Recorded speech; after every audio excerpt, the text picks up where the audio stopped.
Hello again, folks, in 113. Today, as promised, I'm going to go over the solutions to test number 1. This is not something that you have to submit, remember, it's just more or less like a study guide.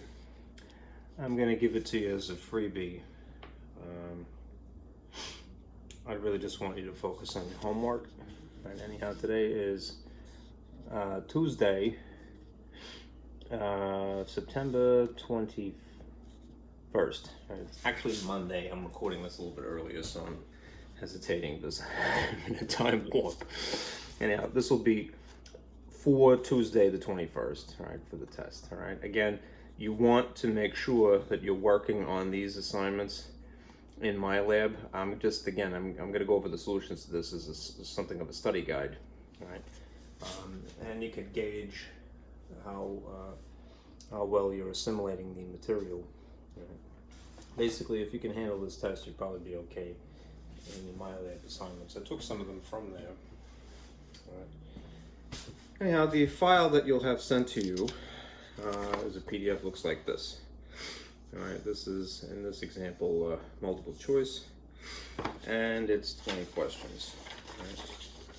So it's like 3 or 4 pages, I think. And it just goes up to 20 questions, all multiple choice. All right, let me go over this with you now, and that's that. And I'll adjust the lights too. Hopefully my projector will hold out here. So far, so good.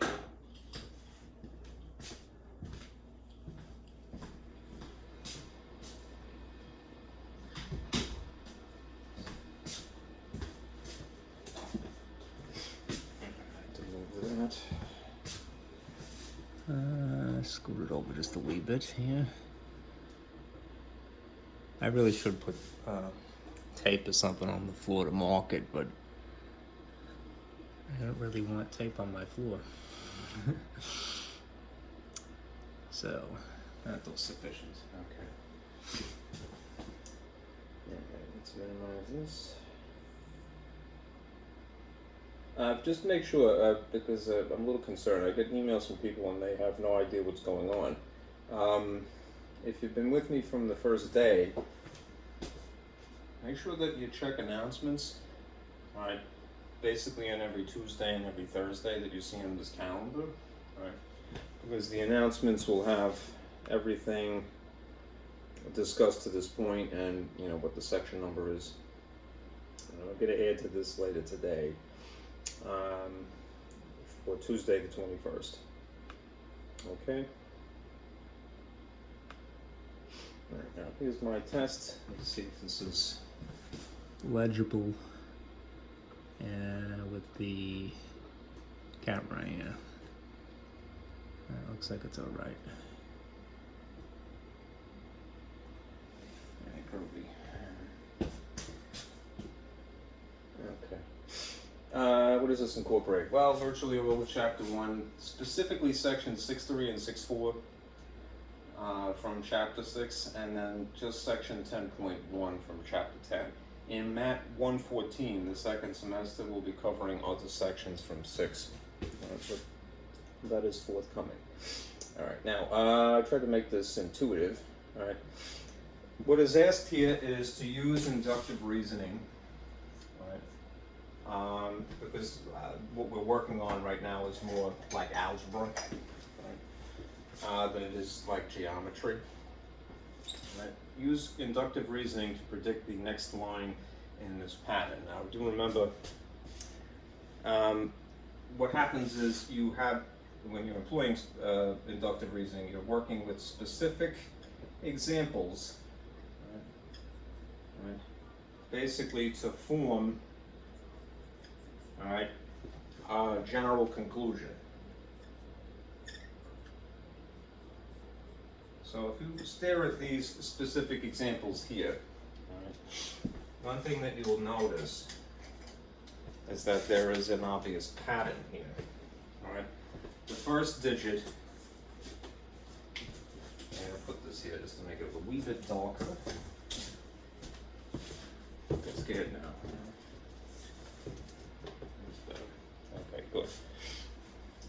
was holding now, right? It's got inner light coming out of it. If you look here, it's 666, right? El Diablo. Right? So then one would expect that, well, there should be no change for that thing. Then when you look here, it's 1, 10, 100, right? Which you may just go, all right, well, it's just adding the zeros of this. So you might say it's 6 times a power of 10. Right.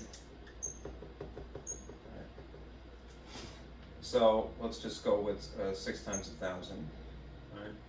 Then if you observe the next parentheses, it's multiplication between them. It's 2, 2, 2, so no change there. So one would reasonably assume 2 again. And then the numbers that follow are 1, 2, 3 in sequence.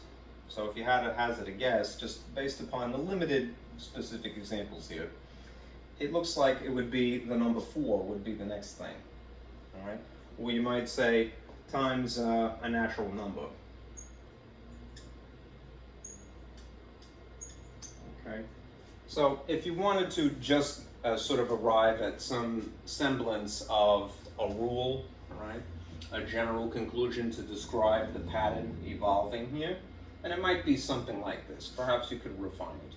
Now, if you're going to predict what the actual outcome would be, do the actual arithmetic. So 6 times 1,000 right, would be the first parentheses, and then 2 times 4 would be the second parentheses.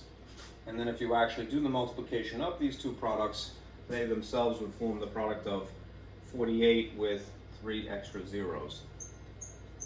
So 48,000. All right, now these choices, that would be D. Right.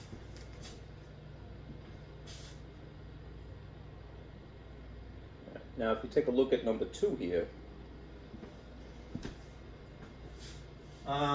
this is more nonverbal, right? Here you have some shapes, one sort of encompassing another, all right? First is a circle, then a circle engulfed by a square, and then both of those engulfed again by a circle. So this is still inductive reasoning, all right, because you're working with these specific examples to form a general conclusion. If you had to hazard a guess, all right, what the next shape would be to engulf these, all right, or encompass them, all right, what would it probably be? All right. Well, the circle is what is consistently the same across these, all right, and then a square shows up around them, all right, and then another circle shows up in this case, so it seems to be alternating, all right, so you would expect that there's another square here, okay, so this would be D, okay. Well, you get more into deductive reasoning when you get into geometry, okay. I know that this pertains to shapes, but I guess it wouldn't technically be deductive reasoning, right? It's inductive without specifying, all right? Okay. Now look at these estimating problems here.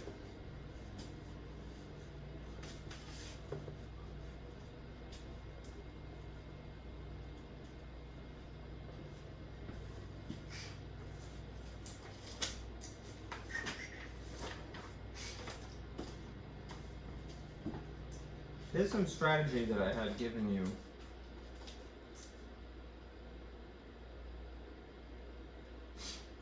a while back about what you might do when you have to round stuff. I forget what packet it was that I gave you. I think it's this one. Let me look for this, and then I'll just sort of flash it here real quick. Again, the basic idea of rounding, the basic strategy is really what you need to employ, right? Whether or not the adjacent digit is 4 or lower or 5 or higher to decide whether you round up or you round down.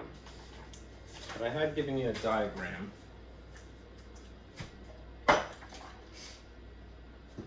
I prepared a diagram.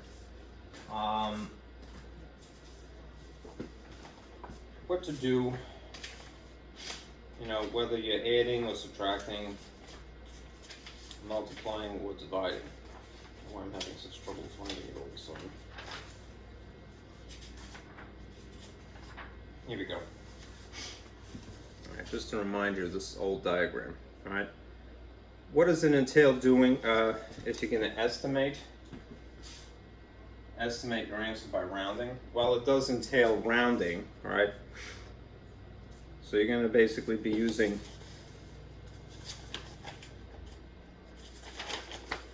a strategy like this. This is what I do personally. All right, I circle a digit that I'm rounding to. I underline a digit that is adjacent. I underline the place that I'm rounding to, and I circle the digit that is to the right of it. Right, and then based upon the circled digit, right, being 5 or greater, or 4 or less, I round up or I round down. Okay. Now, if you are employing an operation of just simply addition or subtraction, doesn't have to be this way. It's not a hard set of rules here, but you're basically more consistent, right? Meaning that the individual add-ins, right, that you work with, in this case, you'll round to consistently the same place. All right. If you're multiplying or dividing, it would be to your advantage to be more about convenience than, say, consistency. So you might round one factor to a different place than, say, the second factor, right?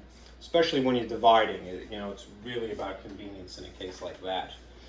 All right, anyhow, let's take a look here. I had suggested how you would go about it in the instructions. So let's take a look at this now.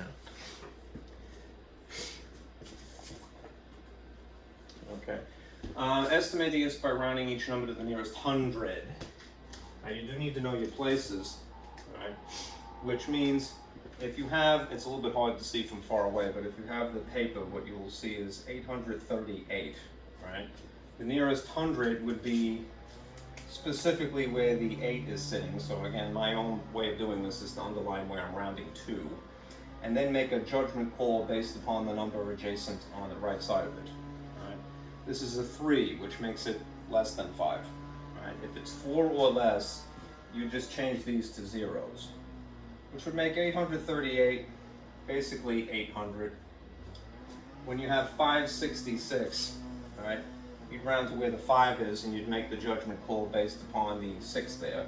So, just to make it a little bit easier to see, 566, 967, 791, and 486. What you end up with is rounded to where the 5 is located based upon 6. This is greater than 5. 5 or greater means that you go one number up, and then those terms are zeros. So first is 800, this is therefore 600. Right? This one is a little bit interesting because you're going to round to where the 9 is sitting, but that's the maximum in this position, right? One number higher than 9 would be a double-digit number, so it encroaches. So based upon 6, yes, indeed, you would change this to 10, but that makes this 1,000 instead. 7 based upon 9 would produce an 8 here, so this is 800 again. And to 4 based upon 8 would make that 500. Right, which means that you now are going to add these rounded parts, these add-ins, right, to get to your estimated sum. Right? You could, because there's a commutative property of addition, you could do it in any particular order that you find convenient. To me, it's just, I know that 8 and 6 is 14, so it's 14 with 2 extra zeros. So that's 1,400 added to 1,000 is 2,400. 2,400 added to 800 is 3,200, which I recognize because 24 and 8 from multiplication tables of 8. And then you add 500 to that would be 3,700. So this should be answer B, choice B. Right. Down on number 4 there, you have a difference. So same strategy. I'm going to leave this here because I need to see it.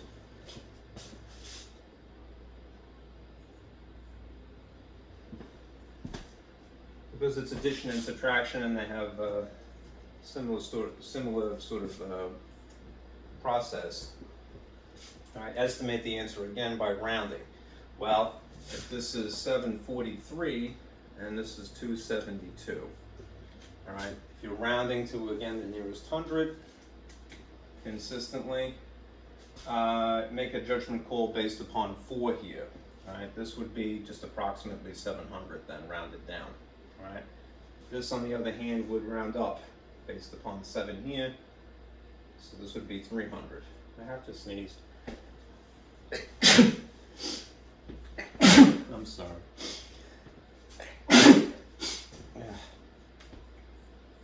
Anyhow, 700 minus 300 would be 400. This is you would see is choice C in this case. Let me blow my nose.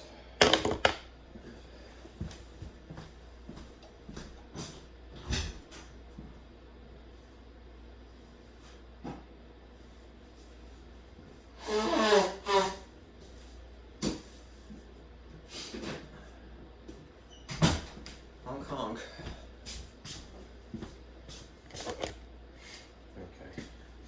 Now for 5, it says estimate the answer by rounding the first number to the nearest hundred and the second number to the nearest thousand. How come? Well, that's my suggestion because of what the operation is. All right. Remember, just to summarize again, if you're adding or subtracting, all right, it's more about being consistent in terms of the place that you round to. If you're multiplying or dividing due to the complexity of those operations by comparison, this is more about convenience if you are charged with convenience. I hope I spelled that correctly. It's more about convenience when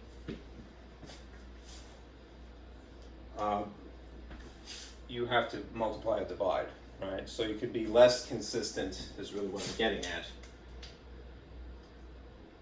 in terms of the place. You want to make it easier on you. If it's just an estimate, it by design is not going to be an exact answer, right? If you have an estimate that is remarkably close to the exact answer, it probably means that you were you didn't take the easy way out, right? So it wouldn't be necessarily convenient. Okay, now in this case, to follow the instruction suggested by moi, if you have these figures to start with, 231, 4,854, right? And in this instance, you round to the 100 based upon 3, and in this instance, you round to the thousands based upon 8, all right? That would make this 200 and this 5,000. And now if you just train your eyes on the non-zeros, it would be 2 times 5, which would be 10 by itself. Then count the number of zeros. 1, 2, 3, 4, 5. 1, 2, 3, 4, 5. In the United States, what we do to make things easier to read is we group things in sets of 3 to the right of the decimal point would be here instead of a comma, right? And then we put commas every 3 to the left, rather, this direction. So you should get 1,000,000, which would be choice B again. Okay. Now take a gander at the division. All right. Again, as an example of how you might go about it, all right, estimate the answer by rounding the first number to the nearest 10,000 and the second number to the nearest 100. All right, just to make it a little bit easier to see.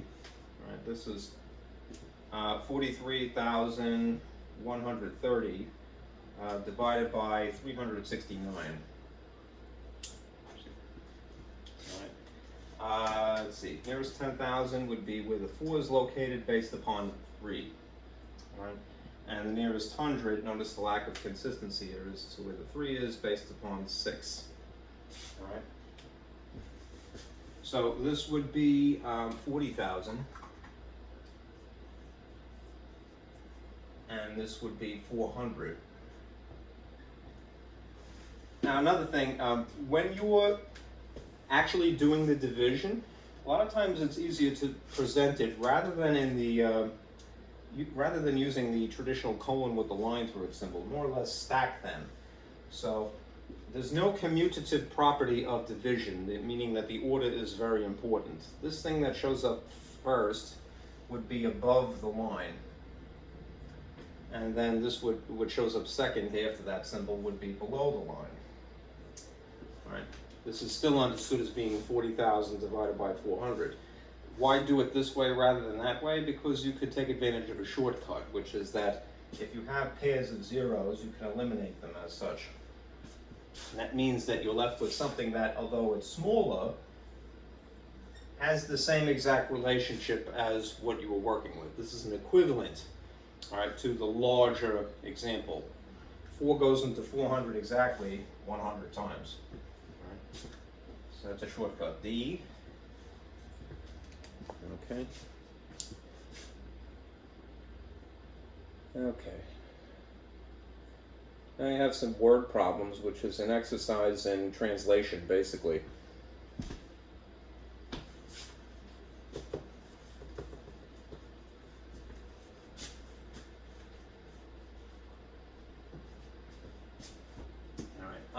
In a shop that sells a variety of nuts, the prices of some items are as given below. Maybe I'll zoom in on this to make it a little bit easier to see. No, it's fighting me today. Alright, well I won't do that then. Alright, in a shop that sells a variety of nuts, the prices of some items are as given below. Almonds, walnuts, cashews, pecans, and raisins. Alright, if a person named Sarah buys 2 pounds of cashews, a pound of walnuts, and 2 pounds of raisins, how much did she have to pay? This is a way of specifying that you have to add without saying the word add. Right? They take for granted that if you've lived on planet Earth for a long enough time that you go, well, if how much pay is another way of saying what's the total. And that total is itself implying addition. Right? You're adding things together, you're combining. Right? Now what you might do is run down the list here. You're going to employ a number 2, a number 1 technically, and a number 2 to cashews, walnuts, and raisins respectively. All right. That means that almonds are not important. Walnuts is just going to be multiplied by 1, which is just 390. Cashews is 490 times 2. And pecans is irrelevant. Right, so it's going to be that left over with raisins times 2.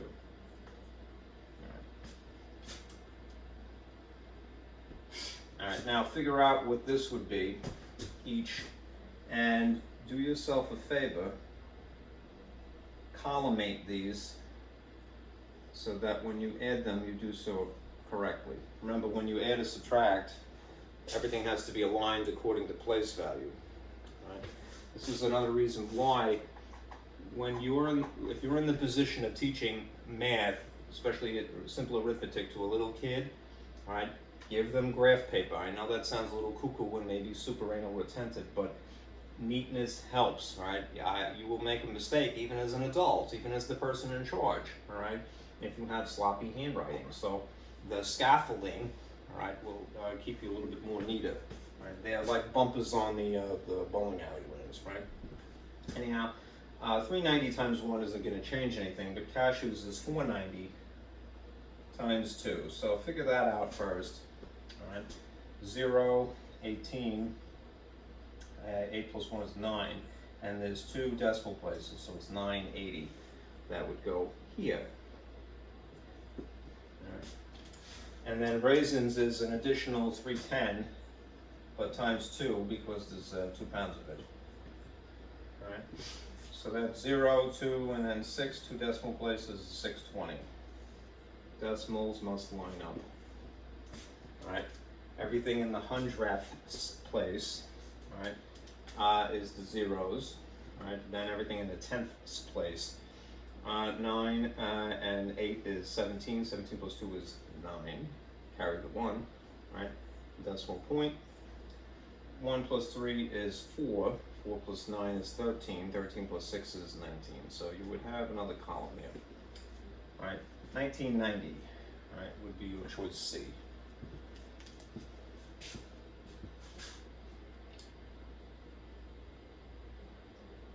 All right, let me get rid of the gobbledygook here.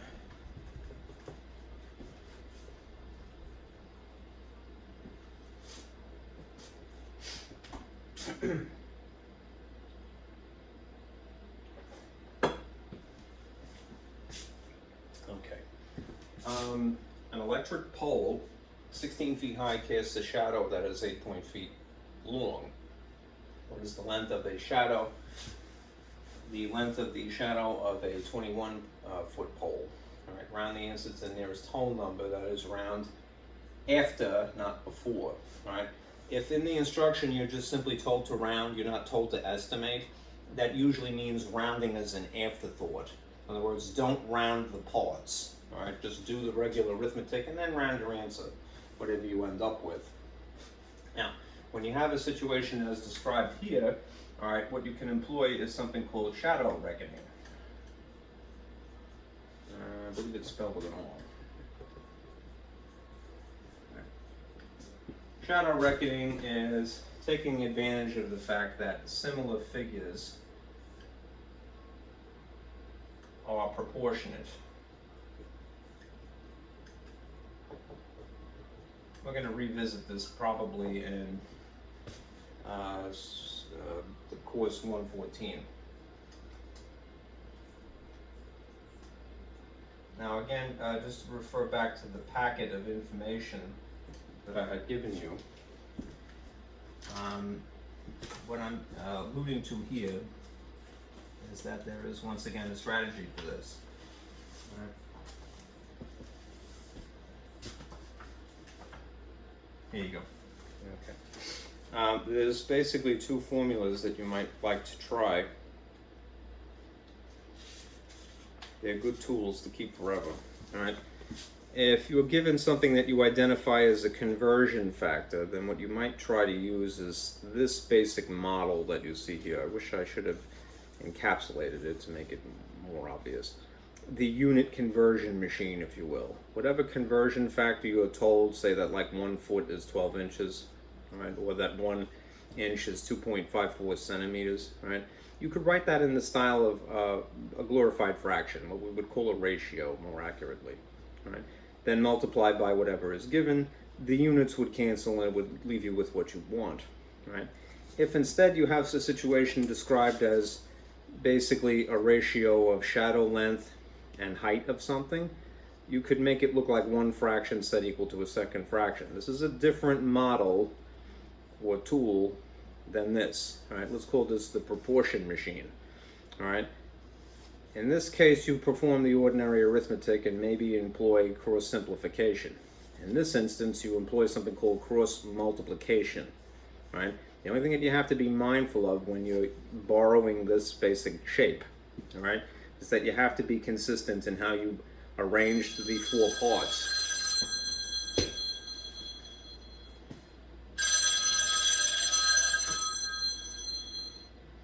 Hello?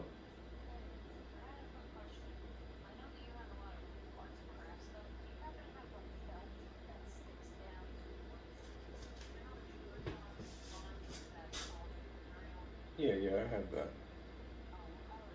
That's probably green, I think.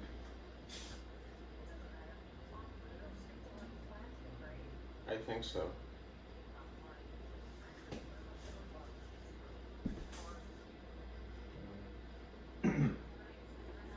I'll give it to you a little later. I'm actually recording right now. I'll talk to you later. Bye. It's all right.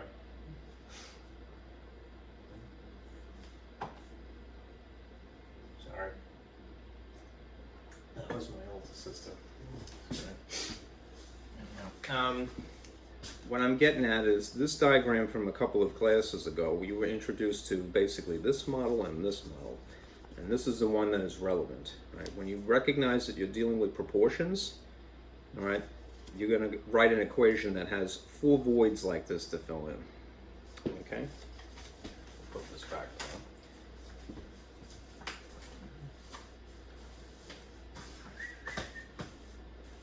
All right.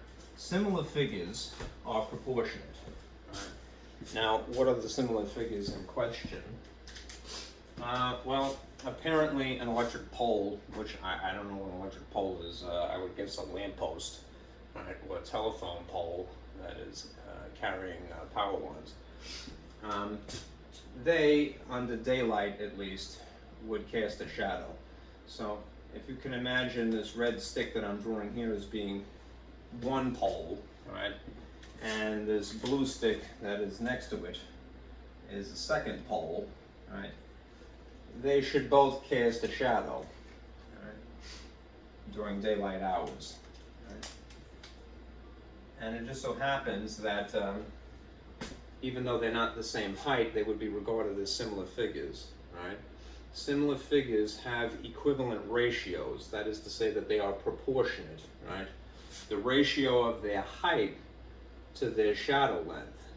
Right? Their height to their shadow length would produce similar figures. Right? So the bottom line is that you're going to start by borrowing this model of four voids, two fractions set equal to each other. Right? Just be consistent. Right? What I would do is maybe off to the side here. Let's just write shadow and then actual height. And we'll consistently arrange the numbers involved here.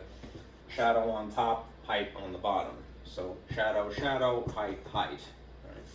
You can do it a different way, perhaps, right? But you got to be consistent. Right? All right. So an electric pole that is 16 feet high. All right, that's the height. So I'll put that down here. Casts a shadow of 8.5 feet. 8.5 would be down here appropriately. Right, what is the length of a shadow of a 21-foot pole? That's awkwardly phrased. Right? But we're asking about what the shadow would be, so that would be the missing thing, in this case, above the line. And the height would be down here. Okay, you could put the units in, but since they're all feet, what would end up happening is they would cancel. All right. Now, the actual process of solving this, all right, is to cross multiply.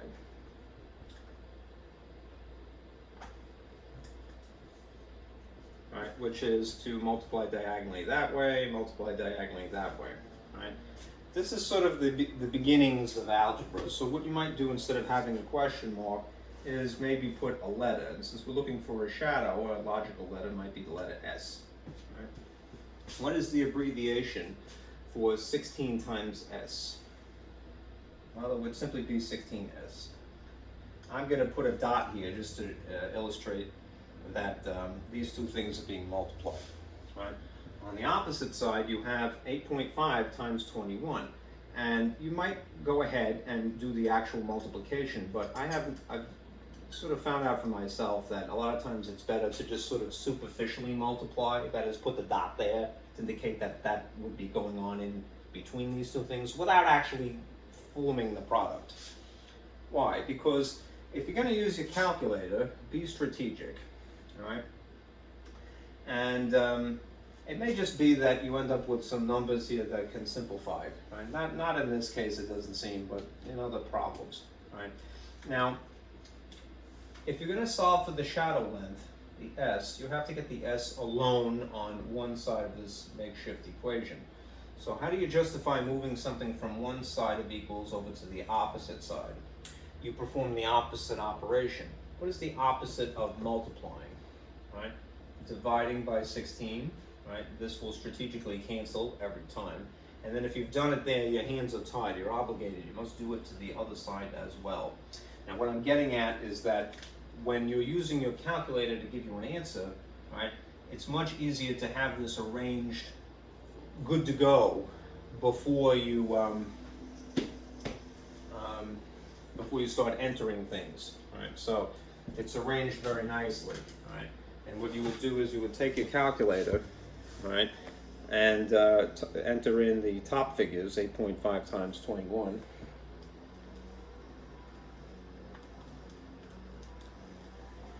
Right? And then if you want to, you can hit division now, because the order of operations should be understood as what you entered first. Right? Divide by 16. If I were a good guy, what I really should do is try to circumvent the problem, which is encapsulate these using the parentheses. But I knew I could get away with not doing that in this case. Anyhow, the exact answer would be 11.15625.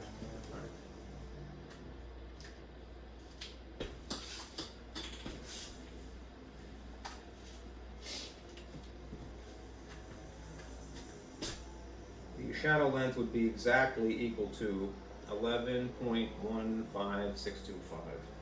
Now, round to the nearest whole number as an afterthought. So the nearest whole number would be the ones place based upon a 1 here. So you would say that this is about 11 feet. Let's see if that makes sense. All right. If the height of the thing has a shadow length that is about half, 16 to 8 approximately, and this other height is 21, then you would expect that this would be something smaller than 21. Apparently it's about 11. Right, that makes sense. All right, of these choices, that would be D. Okay.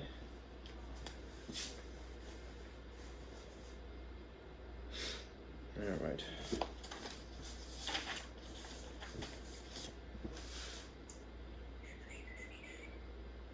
All right. Now, if you take a look at example 9, this is the other model.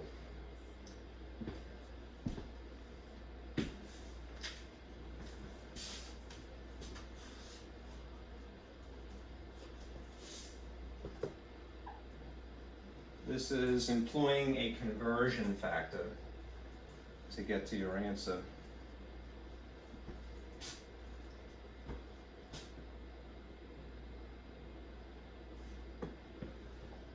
Okay. You might wonder, well, how would you know? I'll point it out. Each gallon, which is like saying 1 gallon, of this brand of porch and deck paint covers, all right, 150 square feet. I'm going to use the abbreviation for that as FT with a little exponent of 2. All right. That isn't very explicit and plain in how it is trying to give you a conversion factor, but with enough experience you will look at that and go, yeah, that's definitely a conversion factor. In a book, it would probably be something like this. They would say 1 gallon equals 150 feet squared. All right. Now, when you have something that you identify as a conversion factor, what you will do is try to arrange it in the style of a ratio. I know that this is an equation unto itself the way that I've written it, right? But when you're actually using it, write it in the style of a glorified fraction. Right? So what I mean is, you could either write it as 1 gallon sitting on top of 150 feet squared, or if it is more of a convenience for you, put 150 feet squared above the line and 1 gallon below it. Right? That's the beauty of conversion factors. You have the artistic license, if you will, to arrange things that way, this on top, that on the bottom, or vice versa. Right? Now again, not to beat a dead horse, but in the packet from a couple of days ago, there is again that strategy that you would consider. Not this one. I'm trying to do too many things at once. This is the other model that I mentioned.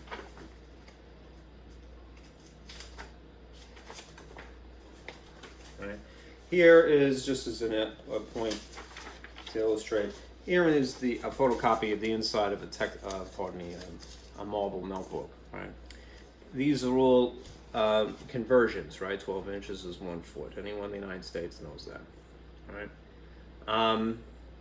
And here's for cooking, or time rather. This pertains to cooking, pints. they're written in more or less an equation because it's an equal sign. But when you actually use them, right, you want to write these equations in the style of a ratio onto themselves. Why? Because then whatever you're given, if you multiply by that conversion factor, you're going to fill in these two voids, they will cross simplify and they will spit out what you want.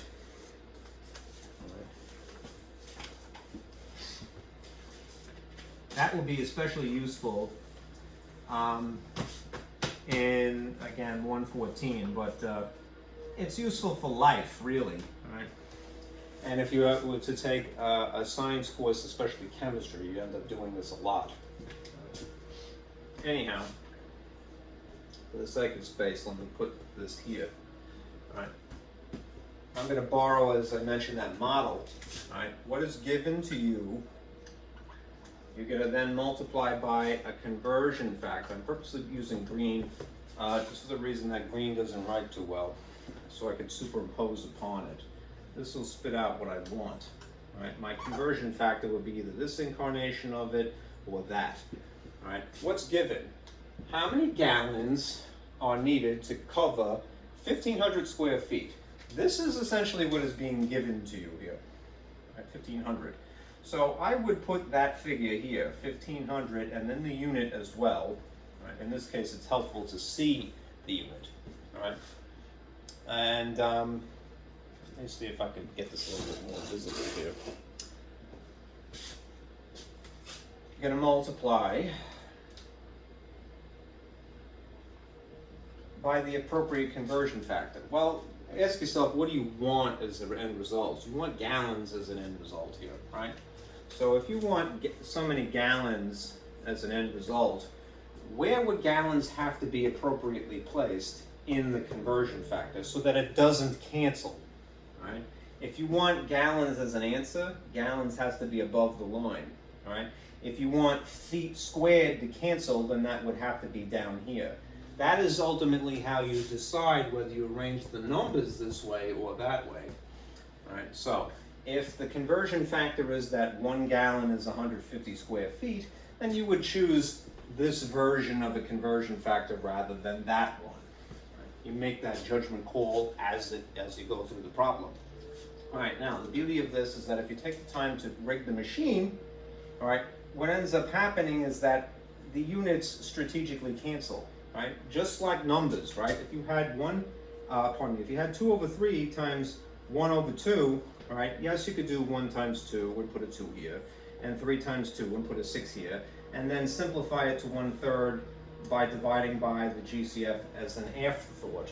Or you can strategically cross simplify before you do the multiplication, and you end up with the answer directly, right? There's often more than one way to do things in math. Anyhow, that is true for numbers that are 1 above the line and 1 below the line, as long as you're multiplying.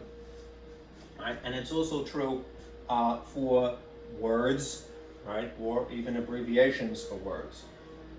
All right? So, what you're left with is 1,500 times 1 and 1 times 150, and you have this. Now notice the style that this is written in. It's the division style of a ratio, the ratio style of dividing, this line rather than that. And you have a figure that looks remarkably similar to the thing below it, right? And they're also round numbers. So if you wanted to, you could take advantage of shortcuts. It's no sin in using a calculator to divide 1,500 by 150, but you don't necessarily need to do that immediately. All right, be strategic. All right, pair of zeros. All right, the relationship of what is now left over, 150 to 15, is exactly the same as what you started with. It's an equivalent. All right, how many 15s can you squeeze into itself? 1. What would be left over? 0. So how many gallons is it? 10 gallons. All right, so it's choice A. All right. There's a method to everything in math, right? That's one thing that any person, especially in the position of teacher, that you begin to realize, right? It's not just nonsense. It's not just willy-nilly, all right? There's a method to it, all right? And you start out always doing by what makes you feel most comfortable, but eventually try it a different way. You will start to see that you can engage in acts of mental flexibility. It's very good for you psychologically, right? And your students. Okay. One more of these translation problems.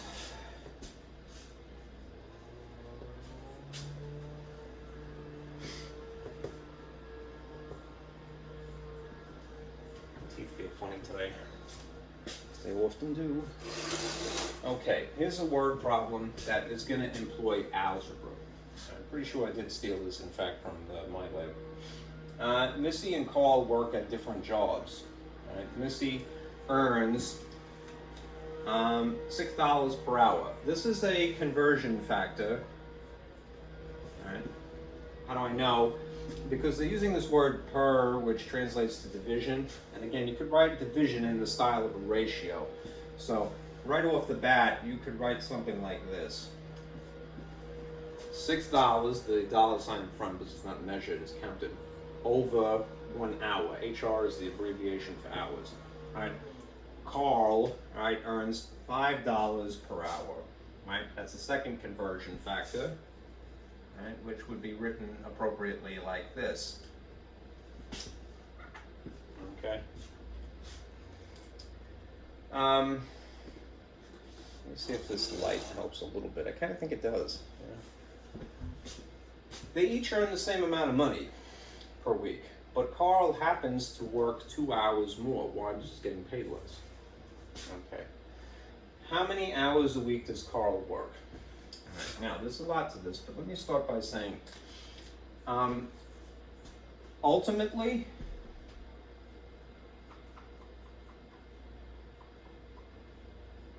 you need to express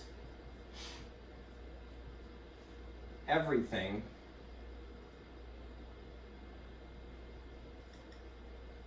in terms of one letter only. I think I'm moving my board here. All right. Now, what I'm getting at is that when you're trying to translate this from English to math speak, all right, it's okay if you start out more verbose than is necessary. Right? You could always whittle it down slowly but surely. You just have to have the stick-to-itiveness to get through it. All right, successfully. All right, but ultimately, just bear this in mind. You want to just, even if you choose different letters to represent what's going on here initially, eventually you're going to need to express everything in terms of just one letter. Right? So here's what I'm getting at, right? First of all, what we have here is, let's just say M for Missy. This is Missy's pay rate. And what you have here is K for Carl's pay rate. Right.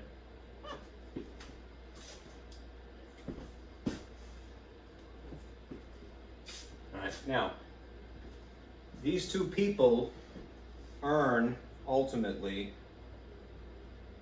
the same total of money.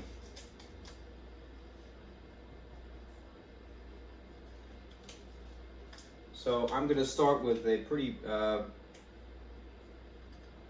simple equation. Missy's amount of money, which I just chose to represent her in red here. Missy's money total should equal Carl's money total. Right? How would a person figure out what the total amount of money would be? Right? You may already know just intuitively, and if you do, great. All right? But let's reason it through. All right? If the person worked exactly 1 hour, they would earn $5.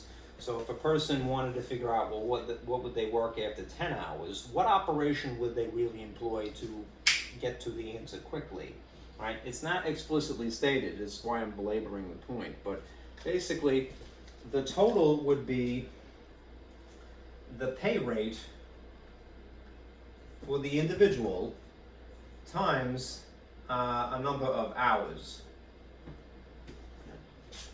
And that would be a similar situation for this other person. It would be their specific pay rate times a number of hours. It is not explicitly stated when you're trying to develop this equation, slowly evolve it, all right? But one can intuit that, right? Because you live on planet Earth and you probably had a job and that's how it works, right? Their unique pay rate times their number of hours worked equals their total amount of money. Their unique pay rate times their number of hours is equal to their total amount of money. I like to use different colors because I think it helps guide a person in the right direction. All right. Now, let's do this. What's the pay rate for Missy? All right, it's $6 per 1 hour. I'm going to encapsulate this. All right. And I'm going to maybe do this too because I think it is a little obscure. So I'm going to use my bootleg paint canvas here.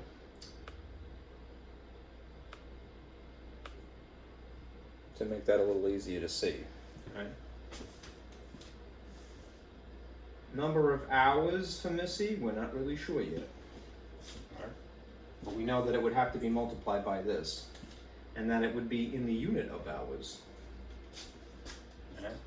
Over here, on the opposite side, we have this situation. We have Carl's pay rate, which is $5 per 1 hour, times number of hours that this person works. We're really not sure about that yet either, but we know that it would be in the unit of hours. All right.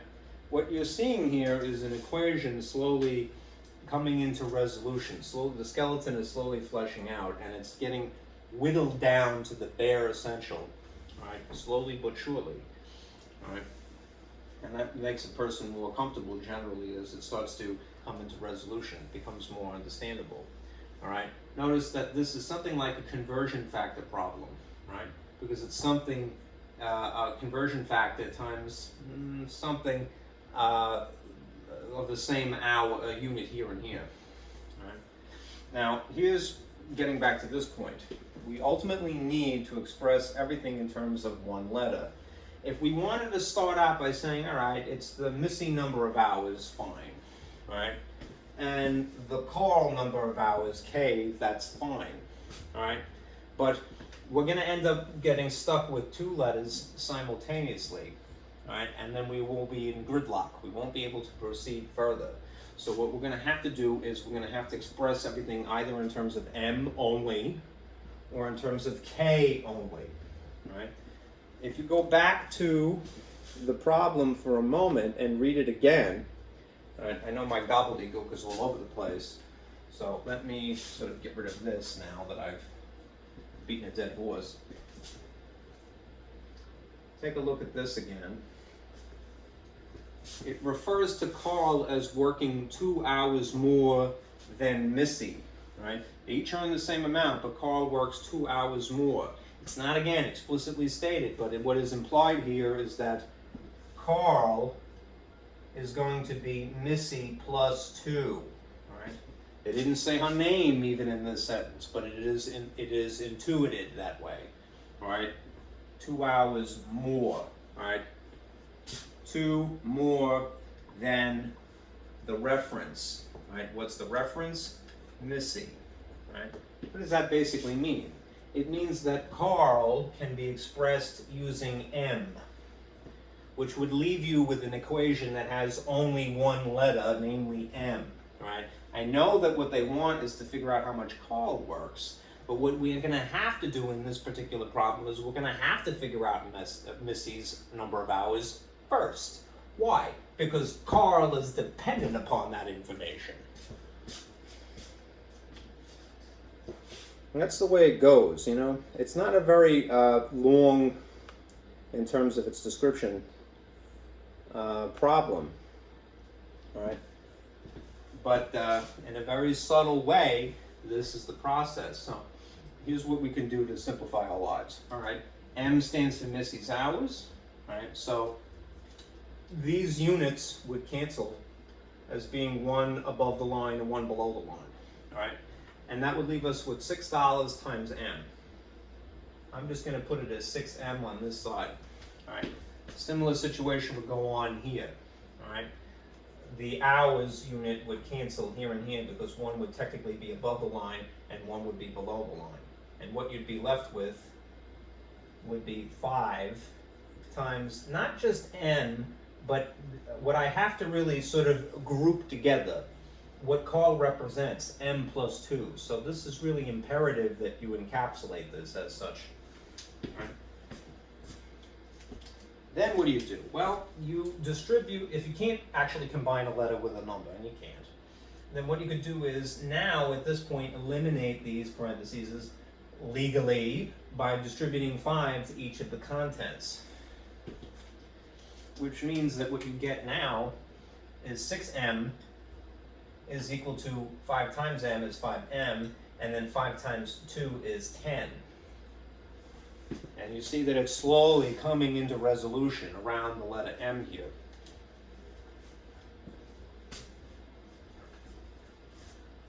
Alright, so I'm running out of space, so what I'm going to do is going to write it over here.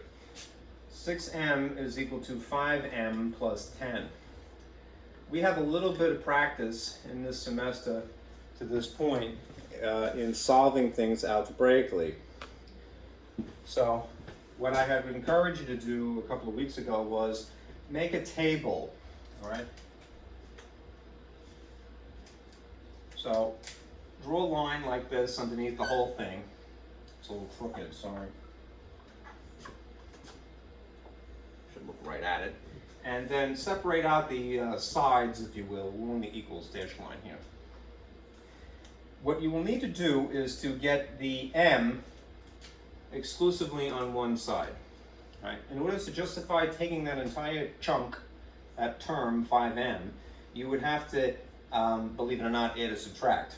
Right? So take into consideration, right, what is the sign if it's not written? One would assume it is positive. So if you want to justify moving something over equals algebraically, how does one do that? Opposite operations. What's the opposite of adding 5? Minus 5 with an m attached to it.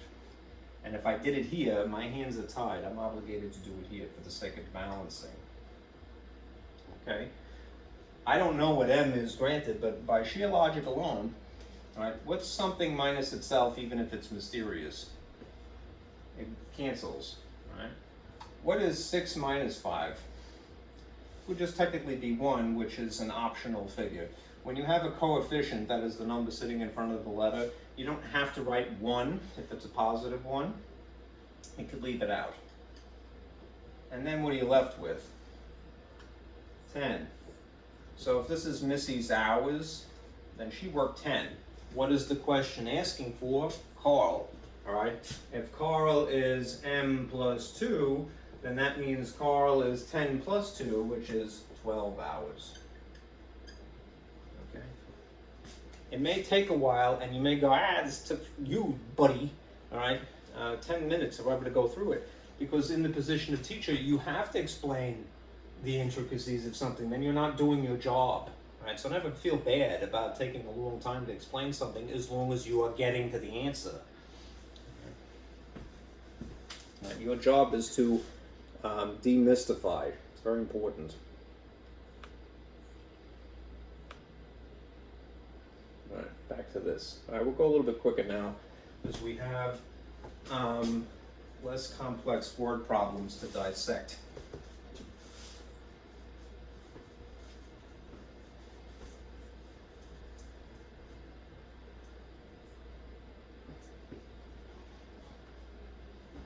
Okay, these are more straightforward. Twice a number, let me see if I can zoom in on this. There you go, that's better.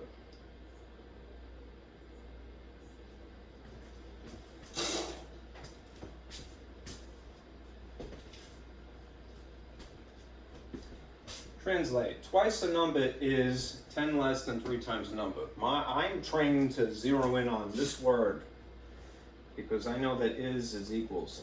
Right? That means that everything that trails it is the right side, and everything that came before it is the left side. Right? This says twice a number. The number, the word twice in English is kind of interesting because it is both a number and an operation. So this is understood as being 2 times something. All right. We're going to use abbreviations to represent things that were variables here. So it might be, to me, it would be intuitive to just call this n. You notice that in the choices they went with x though. Right? It doesn't matter. All right. So once you've decided what your letter is, just be consistent. All right. On the opposite side, you see 10 less than 3 times the number. Less than is one of those counterintuitive phrases.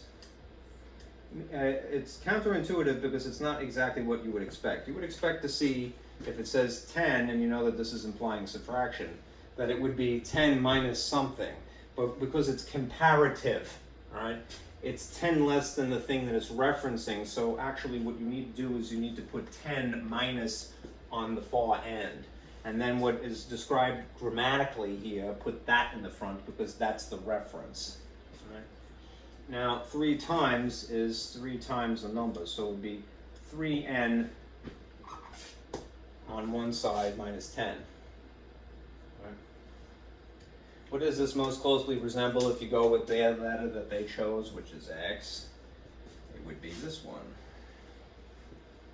right, which is a. Right? They didn't actually ask you to solve for it, but if you did, you'd end up with 10. X would be equal to 10.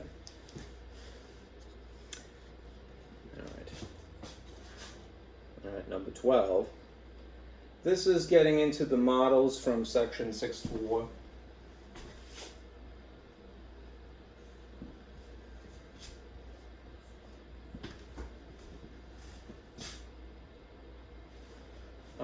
Remember, just to flash it really quickly, this was the last, well, second to last thing.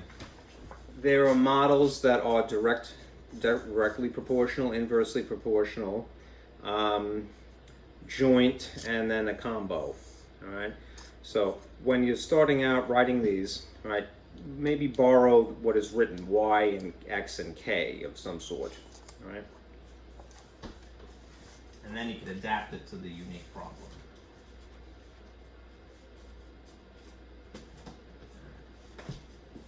So in this case, it says m varies directly, all right? That automatically should remind you of this model. Y is equal to k times x. It's just 2 things multiplied on one side and a lonely letter on the opposite side. That's the model that is provided, y's and k's and x's. In this case, they described it using a letter m. So it is intuitive. If it says m varies directly, then just put an m where there is normally a y. Right? As p means that there would be a p here instead of an x. Right? K is the constant. All right? Proportionality constant. Right? Now what's going to happen is you're going to have to do 2 problems basically to answer it ultimately. It says m is equal to 27. So a 27 would be on this side of equals when p is 9, and a 9 would be on this opposite side of equals. And if you stare at this, what you end up with is basically this equation. 27 is equal to k times 9, right? You have the majority of information, that is 2 out of 3 parts, right? Just this k is missing. But via algebra, you could figure out what k is. And you really do need to do that because immediately after what they say is, well, find m, you know, when p is 5. All right. Well, if you don't know what m is, then you no longer have the majority of information. The only thing you would know is what 5 is. That means that you need to know what k is first. All right? So you're going to go back to this thing. All right? This is a one-step equation. You understand that these things are being multiplied. You divide by 9 to justify moving. K is equal to 3. All right? Then you insert a 3 here. And realistically, it's just 3 times 5, which means m is 15. So m is 15b.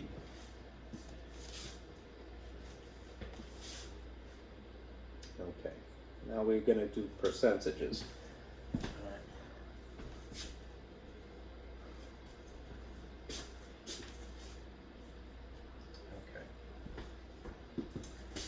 Write the percent, write as a percent, right? Now remember, there's this diagram from last class. You could write something in the style of a decimal, you could write something in the style of a fraction, or you could write something in the style of a percent. And these are all interchangeable ultimately, in some cases more directly than others. When you're going from the point of essentially here is a decimal to a percent, you have to multiply by 100 either way. Right? So if you multiply by 100, all right, whether you use your calculator or not, the effect is that this decimal point is just going to scoot over 2 spaces, which means that you're going to have 87.3%. Right? In this instance, what you have is a fraction to start with, but nonetheless, whether you're starting with a decimal or a fraction, if you're going to a percent, you're going to multiply by 100, which means you would take this fraction, 5/8, and multiply by 100. Right? And at that point, whatever it equals is going to be a percentage. It's just a little bit more cumbersome because you have fractions. Right? If you wanted to, you can convert the fraction to a decimal first and then multiply by 100. Right? But this is more direct. So do what you can. Right? Try to simplify to make it a little bit easier on yourself before you do the actual multiplication. All right, 8 and 100 are both divisible by 4, so this would simplify to a 2. And this would be 25. And there's 4 quarters in a dollar, right? Left over top times left over top is 125. All right. Left over bottom times left over bottom is just 2. So whatever half of 125 is, that's your percentage. At this point, because I didn't do the conversion to 0.625 to begin with, all right, I have to do the actual brute force dividing at this point. 2 goes into 12 6 times exactly. 2 goes into 5 roughly twice, which is 4. The difference is 1. 2 goes into 10 exactly 5 times. So this is 62.5%. If you did it again up front, you converted from a fraction to a decimal first, and you can. All right, then you could convert to a percentage as an afterthought. 5/8 is 0.625. All right.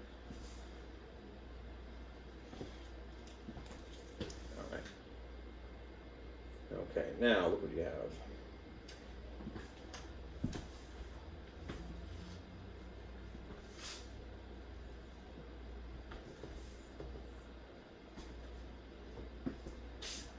You're going to start with a percentage and you're going to convert to a decimal. When you go from this direction, rather than going to this direction, from starting with this going to that direction, instead of multiplying, you're going to divide by 100. When you see this symbol, I mean, that is actually a symbol for something like this. Right? You could just write it in the style of a fraction. If you see 76%, you could just park a 100 underneath it. Right? What would be the advantage of that? Well, this is telling you that the rightmost digit of 6 is sitting in the 100th place, which would be 0.76. That's the 100th place. Right? Alternatively, you could say, well, if it's 76, and this is telling me to divide by 100, that's where is the decimal to start with? If it's disguised to be a whole number, it would be there technically. When you divide by 100, you move the decimal twice to the left, and that is the effect, which makes this option C here. All right, now that last one happens to be tricky because of the way that it's written. It's a little peculiar. All right, but what you have to convince yourself, and I'm going to scoot this up intentionally to there.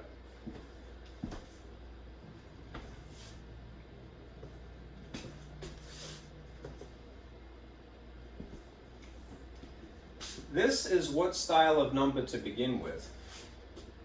This is a percent. Yeah, it's written in the style of a fraction, but this is a percent to begin with. All right. And what are you asked to convert it to? You're asked to convert it to a decimal. So there's a couple of different ways you can deal with this. All right. That's a funny way to spell that. this is a percent, right? Written in the style of a fraction, right? That you ultimately want to convert to a decimal only. Okay, so whether you are converting from a percent to a decimal directly, all right, or you're converting from a percent to a fraction only, what happens when you go, again, this direction from percentages to either of these? You are dividing by 100, no matter what. Right? If this is where you're starting from, percentage, and you definitely are, right, then that's ultimately what you have to do, divide no matter what.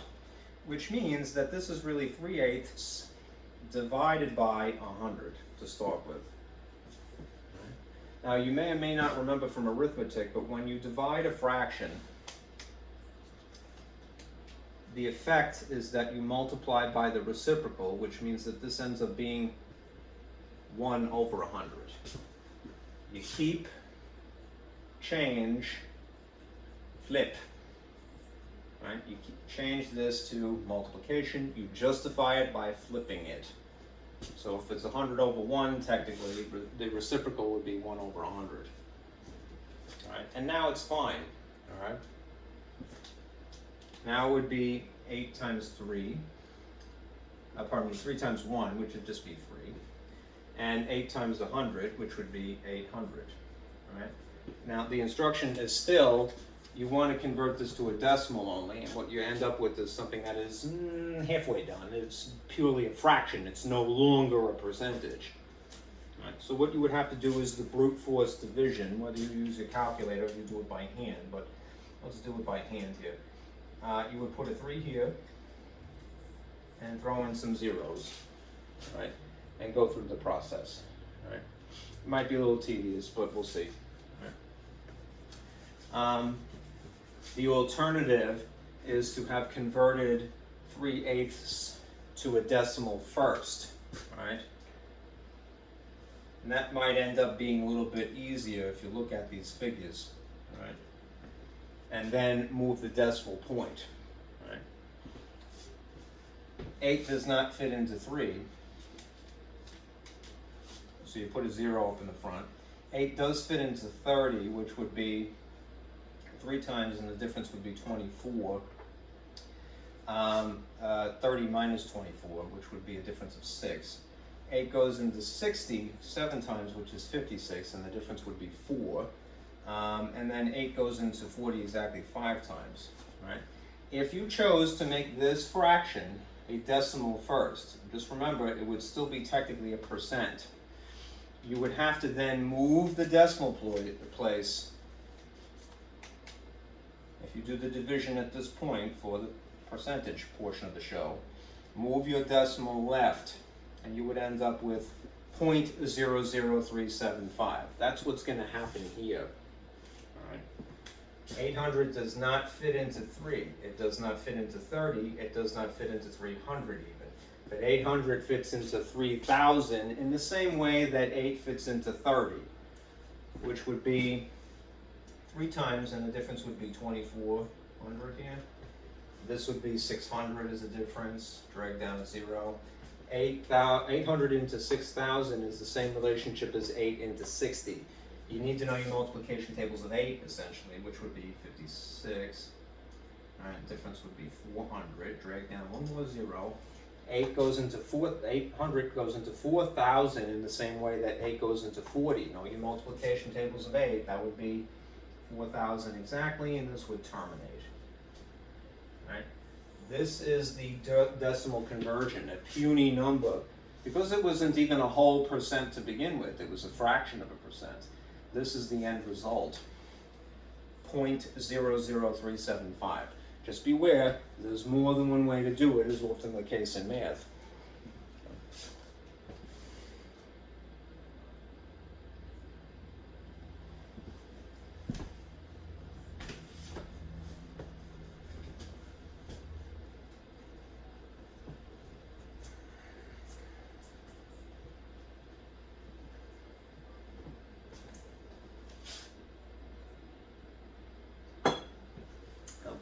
on a biology test, the student got 19 questions correct but did not pass. This is a little bit obscured here. Shrunk that, okay. On a second attempt, the student got 29 questions correct. What was the percent of increase? Round your answer to the nearest whole percent, meaning it's not a fraction of a percentage. All right, no decimal even. All right, there's a simple equation, and you're going to end up using it again eventually later, which is this. It's called percent change, and the change could be up or down, right? Depending upon whether you got a positive or a negative as an outcome. And it essentially is this process. It's whatever is the new thing minus the old thing on top of the old thing times 100. Now the old thing, what I mean is the thing that is mentioned to you first, and the new thing would be the thing that is mentioned to you last, all right, in time, all right? On a biology test, the student got 19 questions correct. That's the thing that would be the original amount, i.e. the old amount. So I would put a 19 here and here in respect of the formula. All right. On a second attempt, the student got 29 questions correct. So what I would do is I would put a 29 here. And now you have everything that you need. All right. You're going to get a crummy number as a fraction, so I would use a calculator in a case like this, but some of it you could set up before you start punching numbers. Straighten out the top. 29 minus 19 is 10, right? 19 is still the bottom. Now you're multiplying by 100. All right. There's no simplifying, you're going to end up getting stuck with 1,000 divided by 19. Right, and in this form, it is a percentage because you multiply it by 100. Right, now if you do that, you enter 1,000 divided by 19, here's what you get. 52 and change, right? So if it's 52.6, 52.6% approximately, because I deleted off this, all right, then that's about 53%. These other ones that follow are a little bit more straightforward because they're direct translation, right? No formula needed, right? So look at this one here, 150%. I'll just zoom in on this a little bit.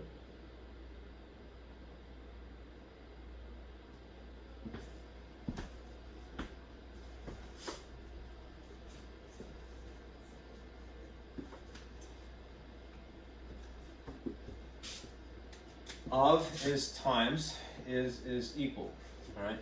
If you have 150%, that in the style of a decimal purely would be 1.5, all right?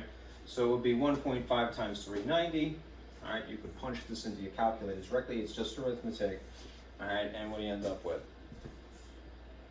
585, which is that one. This one is going to involve algebra because you're actually looking for the percentage. But start with the same idea. Of is times is equal, right? What percent? Use a letter. P times 115 equals 1172. P times 115 is equal to 11 and 72 hundredths. All right, round to the nearest tenth of a percent when you get your answer. How do you solve for the percentage? You have to employ algebra in a case like this. So to justify moving 115 over equals, you do the opposite operation. Opposite of multiplying is dividing by 115, both sides to make it legit. This simplifies. The percentage is going to start out as whatever this ratio is to begin with. Whatever this turns out to be, all right, remember that you have to multiply by 100 to justify it being a percentage at that point is the second step. All right, so if you do 1172 divide by 115, you would get this figure, 0.1019 it looks like.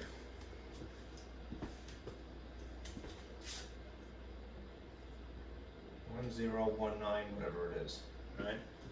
If you actually do the multiplication now, the effect is that this decimal point is going to scoot over that many spaces, which means that if you round it to the nearest tenth of a percent, which it would be at that point, all right, it would be 10.2,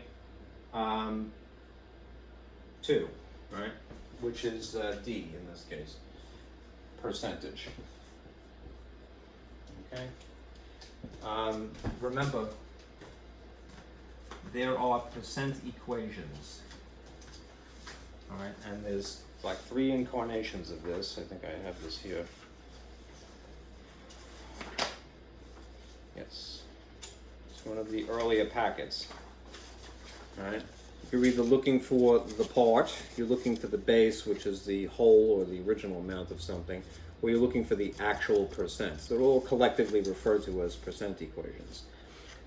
The part equations are straightforward because you're just multiplying, right? These other two you have to divide ultimately.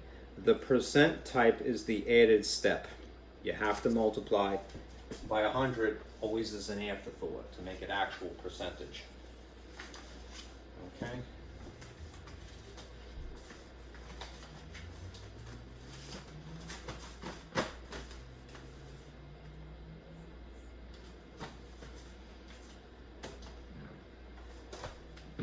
Now this last one is going to involve a formula. All right. It's a derivative of the percent of change formula I mentioned a little bit earlier, momentarily ago. All right. A store manager paid $110 for an item and set the selling price at $150. Then they're asking you, what was the percent markup? Let me shrink that just a wee bit to make it more visible. All right. Round to the nearest whole percent. Here's the percent of change model formula. It's essentially, again, new minus old over old. And you could use different words if you like. Final and initial, or final and original if you like. But it's two things being subtracted and then divided by the original amount of it. Right, to form a ratio, which is a decimal in another form, times 100 to make it a percentage. Now again, if you get a positive answer, it's an increase. If you get a negative answer, it's a decrease. Just make sure that you're careful how you arrange these. All right, now, in the context of business, they don't call it the generalization of percent of change. They call it a percent markup. Right? Remember, markup is the amount of money tacked on to the price of something in order for the seller to make a profit, right? Because if they just sold you things that at the price that they purchased it for, at the cost that they purchased it for, they're not making any money. They're breaking even at best. So this is why if you were to buy the same item in several different places, you would notice that they're charging different amounts of money for it. Right? Some have a higher markup than others. All right. Now, what would it be? In the context of this problem, they're using this word, price and cost. So you're going to just change those labels from old to cost and from new to price. All right, and then insert the figures that are quoted here.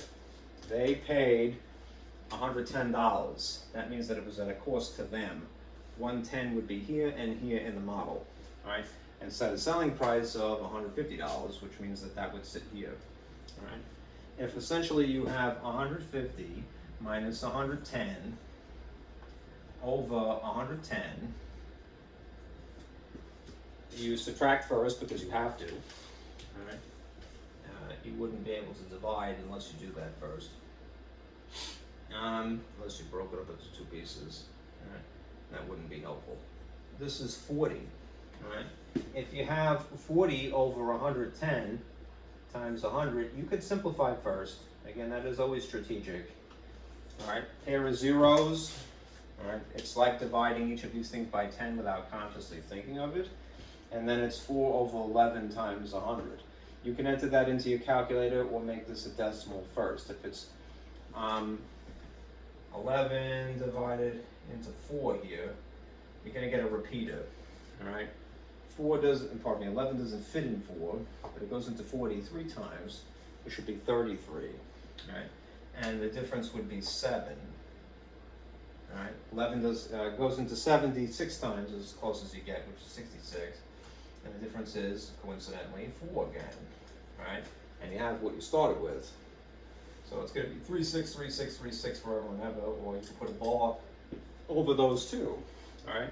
What's going to happen if this is 3, 6, 3, 6, 3, 6 times 100, all right? The effect of multiplying by 100 is to move a decimal place twice to the right when you multiply by 100. So you end up with scooting this over like so, all right? If you're rounding to the nearest whole percent, 36.3 percent is rounding to the whole is ones place, which would be where the 6 is now.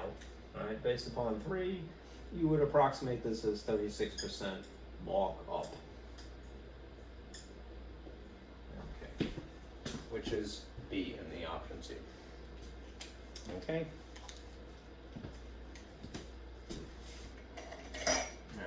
That's it insofar as the test is concerned. Again, you don't have to submit anything. If we were in person, I would give this to you, but we're on remote instruction. So keep this, all right? Yeah, I've described some of these things I did in fact steal from my lab. I want you to spend your energy doing your my lab homework. That's imperative. That's 50% of your grade. So you don't want to skip that. All right, let me turn this off. And just remind you,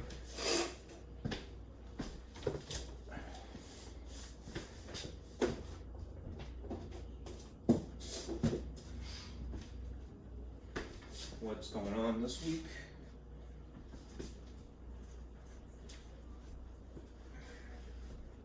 All right, today is actually Monday, but I'm shooting this video for Tuesday to conform to the schedule, right? All right, for homework, all right, remember your MyLab assignments to this point, which would be from section 1.1 to 10.1, are due Wednesday night. Make sure that you do that, okay?